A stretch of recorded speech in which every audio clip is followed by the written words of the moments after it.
Hello, everybody. Welcome back to the NFL Week 8 DFS Slate Breakdown.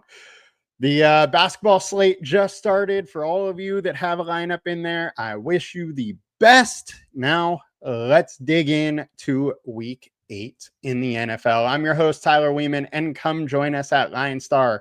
We do have a free trial for anybody that has not tried us out before. Go to our website, linestarapp.com, or the Android or iOS app.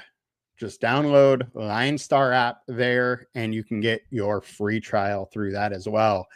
Now, let's dig into this Week 8 slate. It looks like a extremely interesting one. So, our highest game totaled games, we got Dallas versus Denver at 50.5. We have Baltimore versus Chicago at 49.5. The Colts versus Tennessee at 47.5. Bills versus Carolina at 46.5. With the highest team implied totals being the Colts at 31, Ravens at 28.3, Denver at 27, Buffalo 26.8, and Atlanta at 26. Now let's dive into it a little bit, position by position, starting with QB. Now, our highest owned quarterback is no surprise this week after that absolute massive Week 7 by Bo Nix. Man put up 40, but I don't think this game profiles as one that he's going to be having to come back with 33 points in the fourth quarter. He had 48 yards rushing, 2 rushing touchdowns, put him up at 40. We do know he has that 30-point ceiling, though. He can pass for 300. He can get 2 touchdowns. He can rush one in.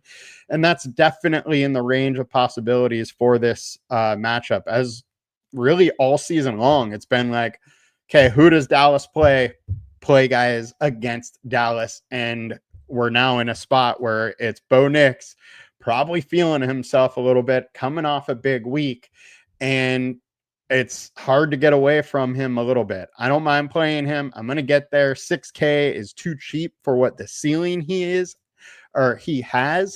The issue is he could definitely put up one of these like 18, 20-point games that just don't get it done for you. So I don't mind some Bo Nix. Next, we got Jalen Hurts, 6,600. Interesting thing about Hurts is lately he hasn't had a ton of rushing upside. 3 yards, 13 yards, but got the rushing touchdown. And then, 10 there. So the rushing upside hasn't been there that much for Hurts lately, but they've really been able to throw the ball. What happens if we get a little rushing upside with the throwing? Then it starts to look very, very interesting for Hurts. And with him being, not quite the highest owned, I don't mind getting there. Now, there are other quarterbacks here I do like better, but the one interesting thing about Hurts this weekend is the fact that there's no A.J. Brown. That target tree is super small. You pretty much know it's going to Goddard. You know it's going to Smith. And the way Hurts really gets there is if there's rushing upside. So you can single out just going with one of those guys, and the target volume is going to be there. What we've seen in the past, when they're minus one of their playmakers, it's not like another guy steps up to fill that void. It's just the guys that are available get more of that target share. So we like Hurts. He's in a decent spot. Giants 28th versus quarterback this season, allowing 1.3 passing touchdowns per game and 5 rushes for 27.4 yards. It's in a good spot. Don't mind going that way. Next, we have Lamar Jackson. He is expected to be back. He put in a full practice today. So by all purposes, I would be saying he's back, and he's only 6,800. He is a little bit more expensive than Hurts, but I like this spot way more for him. All right. We got to put it in context a little bit here. One, Ravens are 1-5. They are 7-point favorites in this matchup, but we've seen the Bears be able to put up some points, and this Ravens defense has been terrible. Like, look what they've done. All right, they gave up 17 points, so that's not bad, but gave up 44, 37, 38, 17, 41. They've been giving up a ton of points, so there is absolutely the chance that this could go into a shootout. And this Bears offense has been able to put up points. Then you have Lamar Jackson stepping back in. They're 1-5. It is essentially playoff time for the Ravens. They don't have a chance to make the playoffs if they don't rattle off a few wins here. What that means to me is Lamar Jackson's a full go to run. I highly doubt he's coming back and isn't going to be a full go. They will make sure he's totally right, because not only is this season riding on it, it's future seasons that are riding on it. And these muscle injuries can absolutely linger into other years. Look at AJ Brown. He has this hamstring that is always around. Mike Evans has the hamstring always around every single season. The Ravens do not want that for Lamar Jackson. Therefore, I absolutely love Lamar in this spot. And this Bears defense has not been anything special. They are 27th in the league to the quarterback so far this season. They've been much better over the last 4, but it's Lamar Jackson. He is going to have his way with the Bears defense, as long as he plays. Obviously, he is technically listed as questionable, as we do have it right here in the news little blurb, but full practice by all purposes. I think he's a full go, and I expect a giant game for him. And we'll talk about some stacks for Lamar shortly. On the other side of it, I think you do need to consider a 5,600 Caleb Williams 4-star alert score in it. We have seen games where he's really, had some real success. Now, coming out of the bye, he has week 6, only 29 pass attempts. Week 7, it's 24 pass attempts. So this team coming out of the bye has not wanted to really sling it, where every other game they are, 28 plus. Now they're 29 and under. So I think there is a little worry there that this offensive philosophy after the bye has changed a little bit. They've obviously found some success running the ball, but if Baltimore comes out, punches them in the mouth, they are going to be forced to throw the ball. And I think stacking wise, there's a lot of interesting pieces with the Bears this week. Not only the running backs, but you have Cole Kmet out. So Colston Loveland should be a full go. And you have a cheap guy with obvious upside. He was a top draft pick. And then, their wide receivers are in good spots. Ravens been 31st versus the quarterback, 24th versus the quarterback over the last 4. Caleb keeps getting it done, averaging 18.3 fantasy points per game. You could do worse than that at 5.6K with the potential shootout that this game could be. It is one of my favorite game environments to target. Now, we got to talk about a little Joe Flacco here. It's 5,400. It's versus the Jets D. Jets D don't really scare you too much, just like the Pittsburgh defense doesn't really scare you last week, which he went 342-3 against.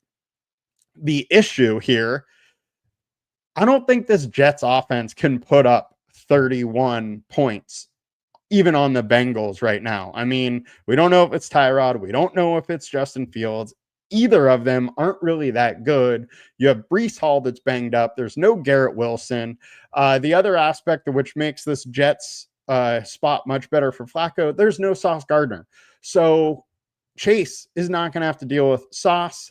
I think it's a very interesting spot. My issue is the Bengals may not have to throw it 40 plus times to win this game. They are favored by 6. They are the better team.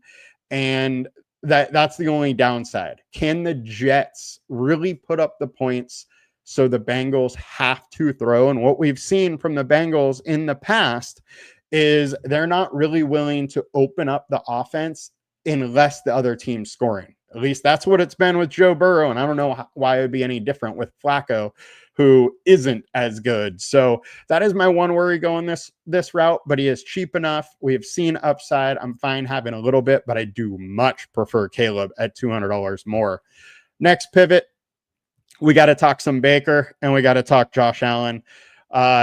Baker's versus the Saints, 46.5 total. Should be a close game. This is a tough one for Baker. Once again, He's no Mike Evans, but at least Emeka Egbuka is totally off the injury report and should be a full go. But Baker is going to have to sling it once again. And Tez Johnson has shown some signs of life. Abuka's there. Otten is reliable. Rashad White is reliable out of the backfield. It's not as a star-studded pass core, but Baker can get it done. And in these situations, he will lean and rush a little bit more. So I do think there's some interesting pathways, and we've seen the Saints be able to stay into games. They're allowing 19.4 fantasy points per game to the quarterback. Baker's allowing 20.2. I think you could do worse. There's also some, run back chances for the Saints. Another interesting aspect of it that may go overlooked, and it means more for Alvin Kamara, but altogether it makes that Saints or this Buccaneers defense worse, which then makes Baker have to score more points. Vita Vea is questionable. If he is out, he absolutely anchors that defense and stops that run. And if the Saints are able to put up some points, it just means Baker needs to put up points as well. So I definitely like that aspect. And Josh Allen, I really don't love this matchup versus Carolina, but I think Carolina is better than most people thought they would be. The Bills are 4-2. The Patriots are 5-2.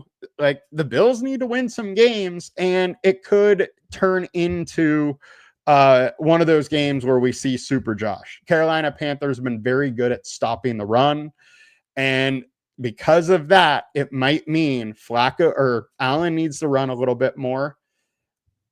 And if that happens, you unlock that Josh Allen upside where he can rush for 50 yards, rush for 1 to 2 touchdowns, and then also pass for 300 yards. So I think it's an interesting spot. I don't love the matchup, but Josh Allen can get it over on pretty much anybody. And if nobody's going there, usually interesting to go that way. And then a leverage play.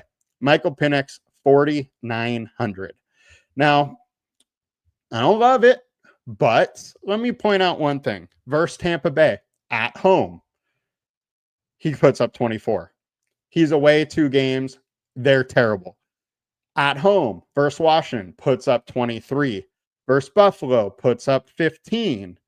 Goes away, he has 13. He's had huge home road splits, and this has been going on with the Falcons for a little while. You can even see it a little bit last year. He had a couple starts here, was bad versus Washington, went nuts versus Carolina. There is a path, I think, where Penix is going super low owned. He's in a good spot. Miami is 26th versus quarterback.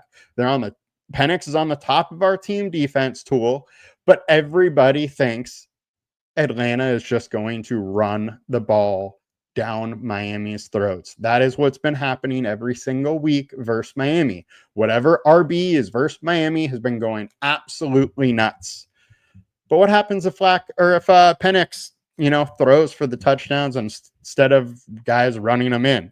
Changes the entire slate. He's 4,900.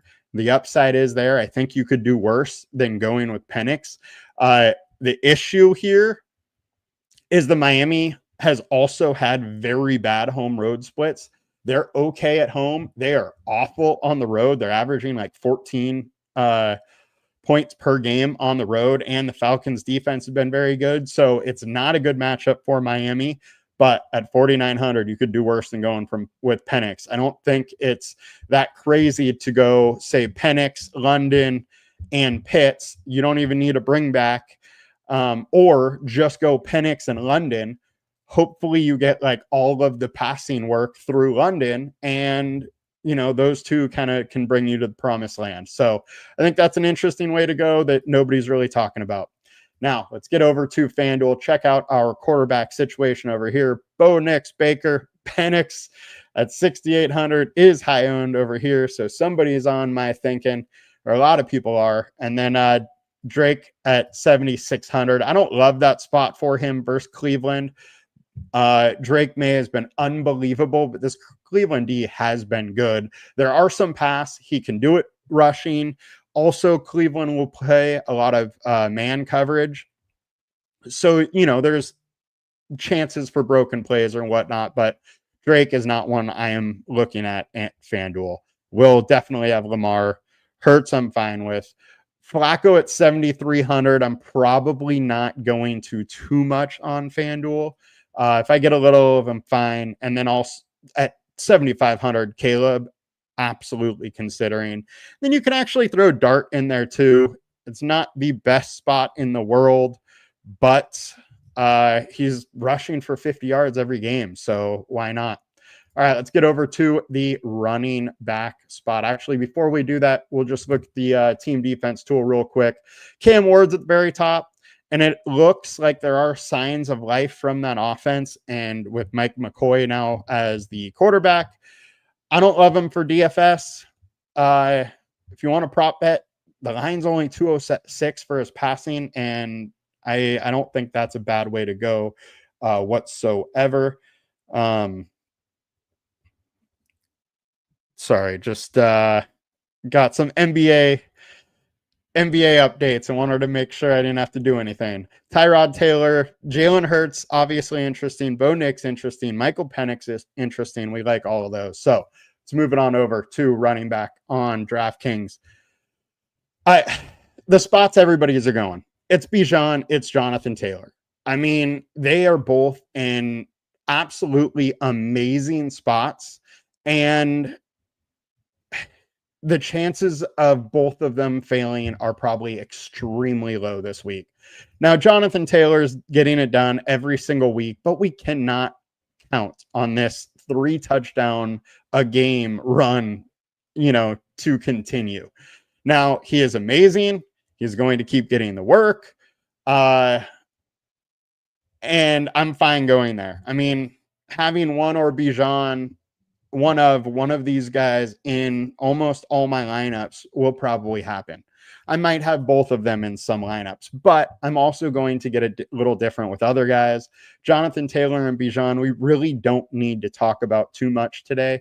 They are amazing plays. They're going to be super high owned, but you might have to eat the chalk because both of them could put up 30 plus points. And if a guy is doing that, you kind of just had to have him regardless of what the price is. So I'm good with either of them. Dolphins have been just getting absolutely lit up on the ground. We saw what Quinshon Judkins did against him last week. The thing that I think is very interesting about this one is Tyler Algier is actually questionable now. Algier has been getting the red zone work for the Falcons. And let me pull that up because I do think it's kind of interesting. So red zone, running back, rush attempts. So where is it? I can filter. Here's Algier and Robinson are right next to each other. And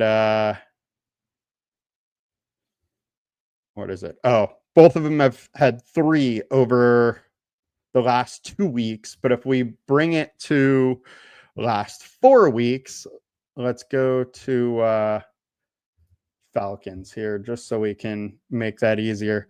So Algier 7 attempts, Bijan 6 attempts in the red zone after the last 4 weeks. So if Algier is out, those are going to Bijan, and it's just more touchdown equity going his way, which obviously is interesting.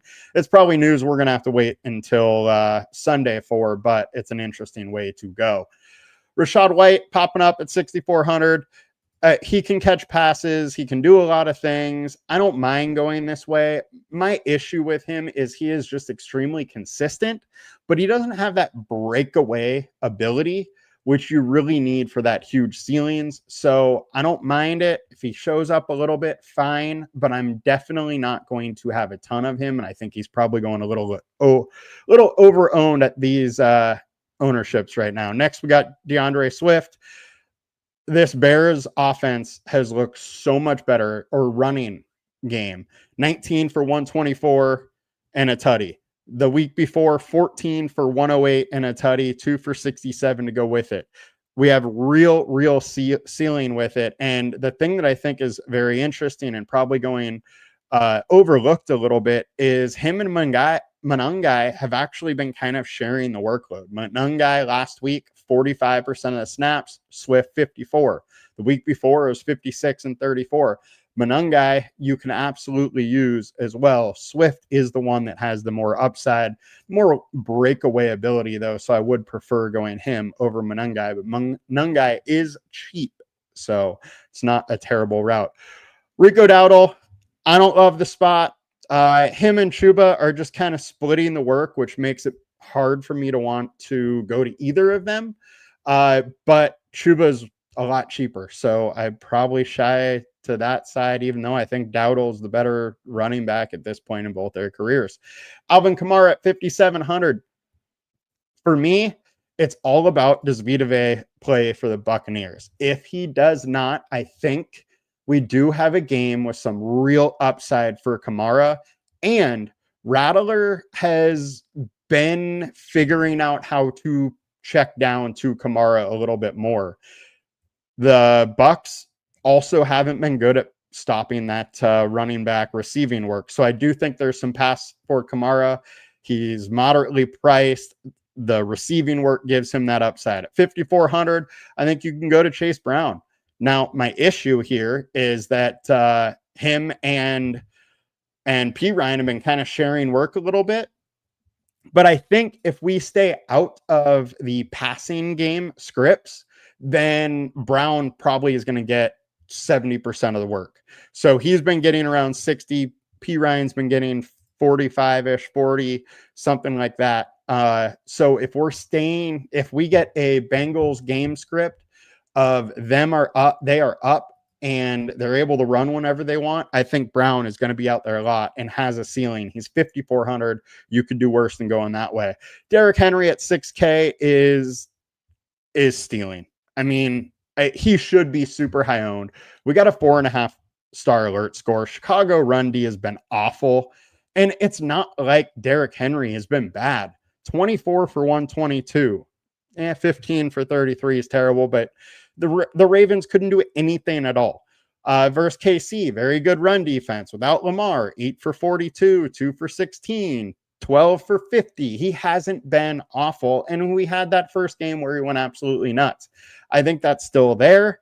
I don't think he has lost a step. I just think it's the fact that this Ravens offense has been nowhere near what it was, and the O-line was beat up a little bit. I think it's time we can go back to King Henry, and at 6K, it's too cheap. Now, the issue is he's like, 20, 25 points or 8.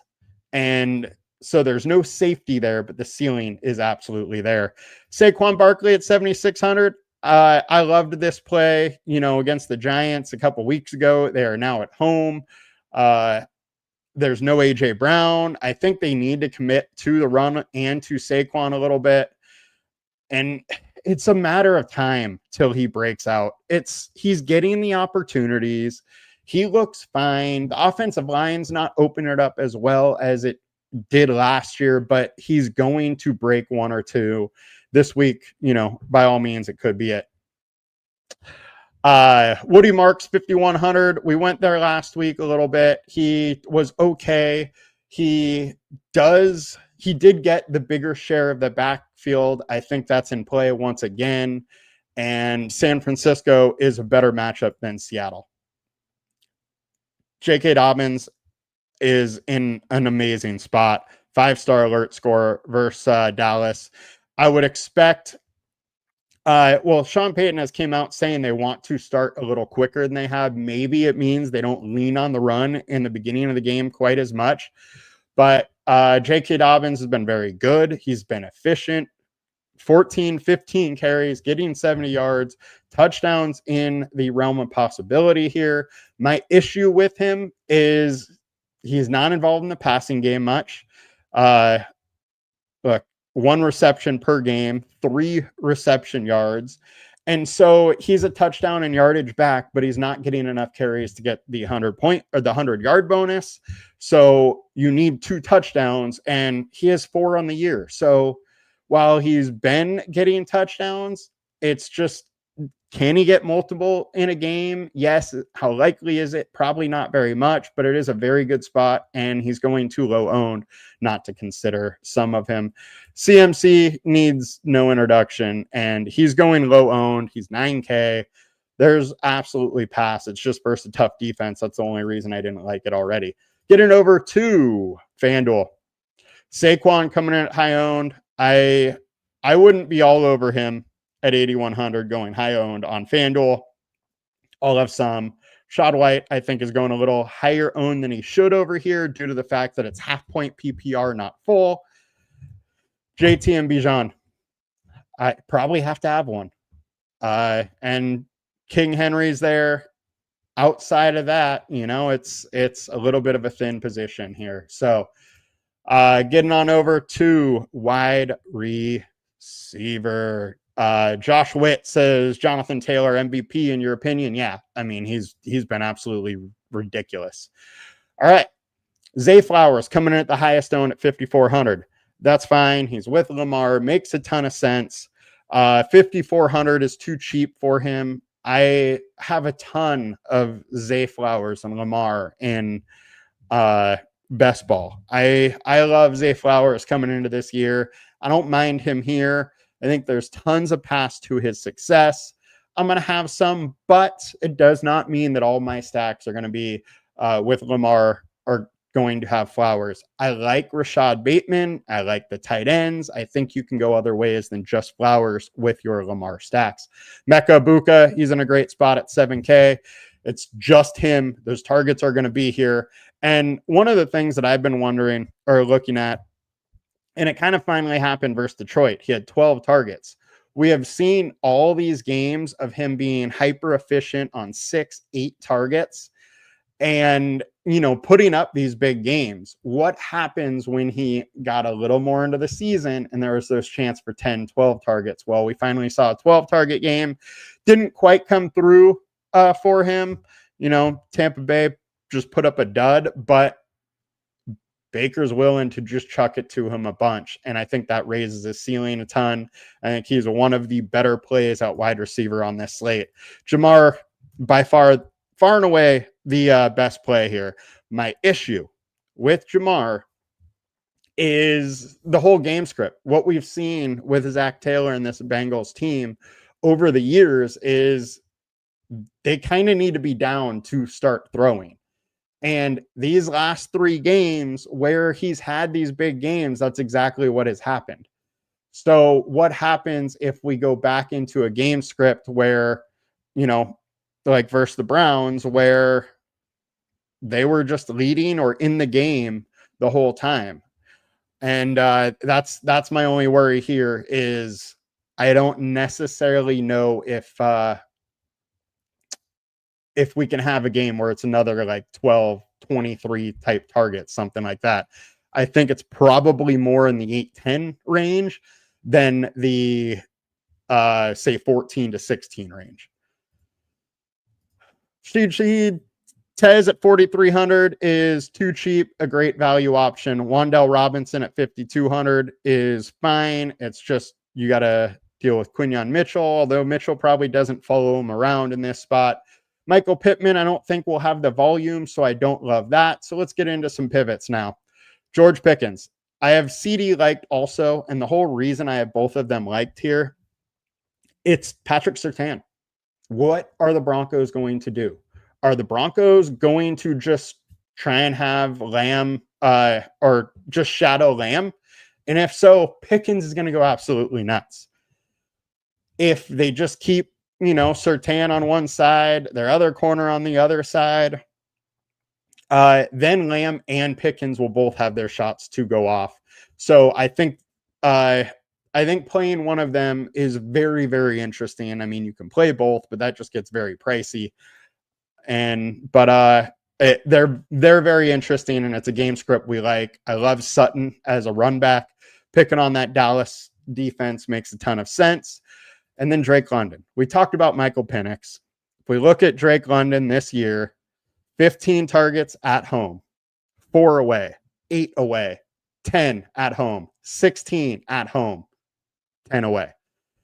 but that was a game they were trailing big time the whole time. So the two, or I guess when they've been away outside of Minnesota, they've been trailing away. So my point of going through that is that Drake London's been targeted more at home. Now, there's some game script differences without a doubt. So I wouldn't just look at that as the holy grail, but going low owned, being one of the better receivers in the league, there's some paths to going Drake and Penix this week.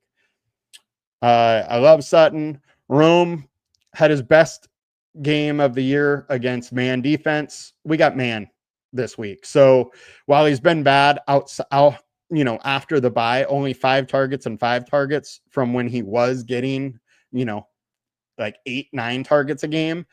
So we need those targets to come back. But if this is a shootout, they will. And it's versus man, which he has absolutely dominated before. So I think that's an interesting way to go. His price just really hasn't came down since he was crushing it. So that's the only negative aspect there. Tet, Cortland Sutton, both towards the top of our team defense tool. Devonta Smith, it's just him. There's no AJ Brown. Think you got to love that one. Rashad Bateman, 4,100. Lamar Jackson is back. I mean, if Lamar Jackson was there, this guy would be high 4Ks, low 5Ks, like he was all of last season. And he has that 20-point upside. If you can get 20 points out of a 4K guy, it makes it so much easier to fit in your Bijans, your Jonathan Taylor, your more, for sure, say 25-point guys. So I think he opens up a lot on the slate. And then as well as Jalen Noel. The big news here is that Nico Collins and Christian Kirk once again did not practice. They are going to be out. At this point, it'd be very, very surprising if they played. And the last 2 weeks, 7 targets for Seattle, 3 targets versus Baltimore, but also got a carry, and he got a touchdown. I mean, I think there's a lot of ways he can score some points, and he's good. 3,500. I think you can do a lot worse than going there. If you look at our team defense tool here for the wide receiver ones, Sutton's on the very top. The Carolina Panthers matchup. Now it could be Sakir, it could be Coleman. I do think Coleman's too cheap. He is very interesting. And then you got Tet right there, Drake London as well. High owned on FanDuel. We got Mims, we got Devonta Smith, Drake London, Stephon Diggs. Diggs, don't really love that spot, but you could do worse than going there. And Josh Downs is going to be a full go. So we're good there as well. Now let's get into the tight end spot. Dalton Schultz, 3,300. I just went over the issue with the Texans receivers. Kirk probably out. Collins probably out. Dalton Schultz is going to get volume, and at 3,300, you could do a lot worse.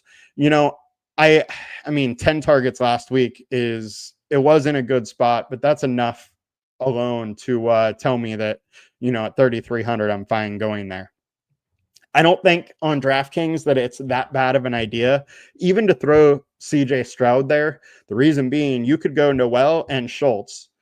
You paid down at those 3 positions, and then you might be able to get up to a Bijan and Jonathan Taylor type lineup. So I think that's an interesting way.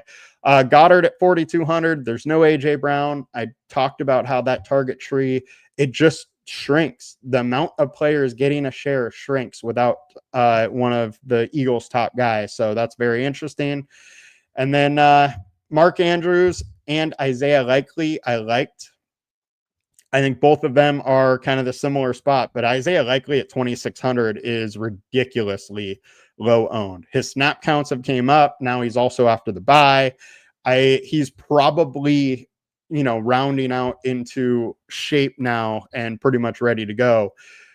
4 weeks, it's like having a little bit of a preseason and should now be able to hit the ground running at 2,600. I think that's an interesting path. And then I talked about Colson Loveland. Cole Kmet is out, so clear path there. George Kittle got 0 last week. He's 4,500, which is super cheap for him, and no tight end has a higher ceiling than him. So even in a tough matchup, I do think it's a little interesting, and I don't mind going there. And Kate Otten is just volume. 8 targets, 6 targets, 5 targets. With this wide receiver core beat up, that's going to continue to happen. Now, let's check out tight end on FanDuel. We got Okongwu. He's in a great spot. He's cheap. Makes some sense. Mason Taylor's questionable. I don't love the spot. I think I would rather go somewhere else, to one of the guys we have already talked about probably. Ferguson is interesting, but $7K is just pricey. But he's been used in the red zone a ton, and Broncos been meh versus the tight end. So you could do worse there, but you really need 2 touchdowns for him to pay that off. So I have a hard time wanting to go there. And let's round this out with defense and kick, or just defense. Colts D, highest owned right now. It's versus the Tennessee Titans. They've been awful. You could do worse than going there. Bears versus Ravens. I'm not touching that. Bears defense hasn't been good. Lamar is back. That's a no-go for me. Texans versus the 49ers. It's another no-go for me. I don't like trying to pick on that 49ers offense ever. Now, Texans D is very good, so I don't hate it. Bengals versus Jets. Jets offense has been total disarray, but this Bengals defense is awful, and Trey Hendrickson is questionable. Don't really want to go there, but they're only 2,700, so I don't mind it a little bit. My pivots, Pats at 3,600 if you want to pay up, 3,400 Bucks.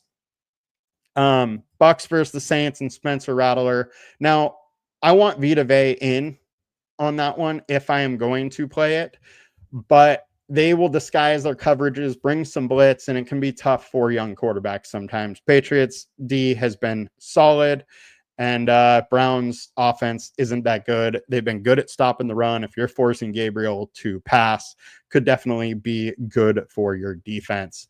That will do it for us today, guys. Please make sure you hit the like button if you have not already, and come join us at LineStar. $39.99 per month gets you access to all we do. You get the red zone stats, you get the team defense tool, you got the matchups tool, you have all these different ways, all these different tools for all the sports we cover. One subscription is all you need. You get it on the iOS app, the Android app, and the website. You all have a good one.